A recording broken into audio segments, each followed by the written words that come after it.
here with Air Force coach Sam Barber, wrestled Oklahoma State here at home. Overall, the thoughts of how your team performed against one of the best teams in the country.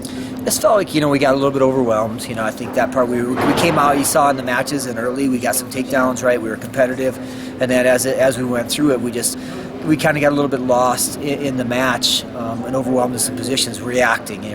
So I think, obviously I know our guys competed extremely hard. I think there's a few guys that left that could have picked up the effort a little bit, but disappointed. I guess disappointed. I felt like the effort was going to be a little bit higher, the energy was going to be a little bit higher, and we were going to deal with the pressure a little bit better. So the heavyweight was able to get a takedown with only 10 seconds left and win the match, and let your fans go home with one.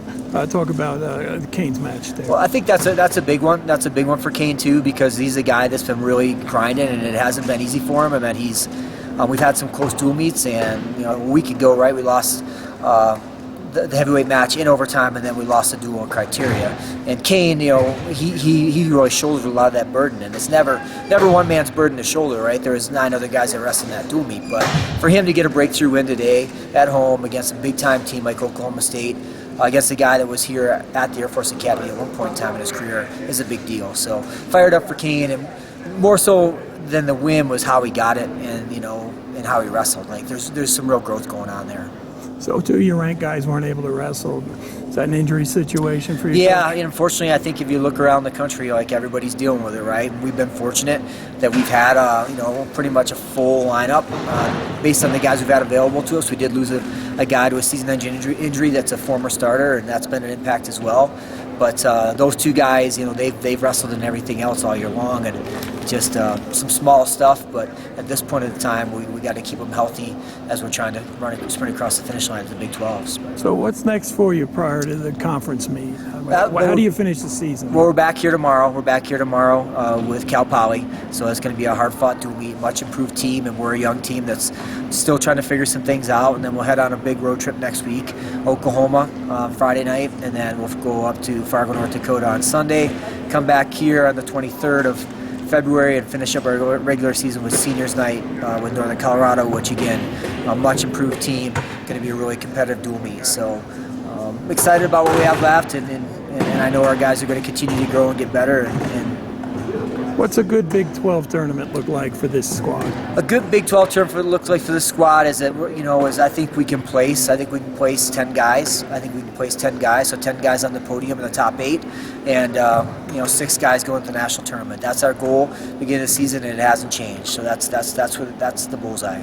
And you feel that their progression can put them in that spot, right? I think every single practice, every single workout's going to matter. I don't think we're going to be there where we want to be until the day of the Big 12. I think that part of it is like we need every single day, every single hour, every single workout we can get to get there, and we're going to take advantage of that. Chandler Rogers was on your side of the room, and he was on the other side in the past. Yeah. His first year after leaving Oklahoma State. Yeah. Talk about him. He kind of had fun today, really, being able to help the Air Force kids, but also see his old teammates. Yeah, well, he's young, right? He can relate to kids. So our guys love him. The kids love him on the team. He's one of them, right? A year ago, he was doing the same thing that he's doing. So a lot of his experience is relatable, right? He's our director of operations, so officially he can't coach. He does do a little bit of coaching in the RTC with some of those athletes, but he's around the guys as a director of operations. He's having conversations. He was standing in their shoes a year ago, right? And that's impactful. He's a guy that's been where they've been, and he understands it, and he's a really caring, compassionate coach he's got a great wrestling IQ for a young guy. So he's a great addition, and he's one important part of a great staff that includes Joe Johnston, Chris Heilman, Dustin Kilgore, our strength coach, our sports information people, and Miss Kristen, our trainer. We just have a great staff, phenomenal people, and that's like everybody's pitching in, everybody's making a difference, and you can see it in some of the matches our guys wrestle. So Oklahoma State's doing the old Front Range doubleheader today. Back-to-back matches on the same day against different conference teams. We've seen a few schools come in. That's a tough go for these guys, huh? I mean, you've had some teams that have done that with Air Force before, two matches. Right. What kind of things are those kids facing?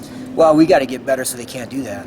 We got to get better, so they got to come in here and be able to rest their best, and it's going to take their best 7 minutes to beat us, and they're not going to have 7 minutes to give someplace else. You know, some people have tried to do it, and it's backfired for them. We beat Fresno last year when they did that with Northern Colorado. Right. But the bottom line for me is, like, I don't like it because it says that, you know, we're not respected. It says that our team's not felt enough of that, you know, that they want to focus one date and have their guys ready to prepare, you know, to wrestle this team. So for us, I think it's a reflection more on us than them. If we got to become a better program that won't allow those guys to do that. All right, thanks so much, Coach. And you know, I'm kind of looking forward to Northern Colorado match. That one is it's going to be a could good be match. really, you know, big one for this state, right? Yeah. Awesome. Thanks. Appreciate Coach. it. Thanks.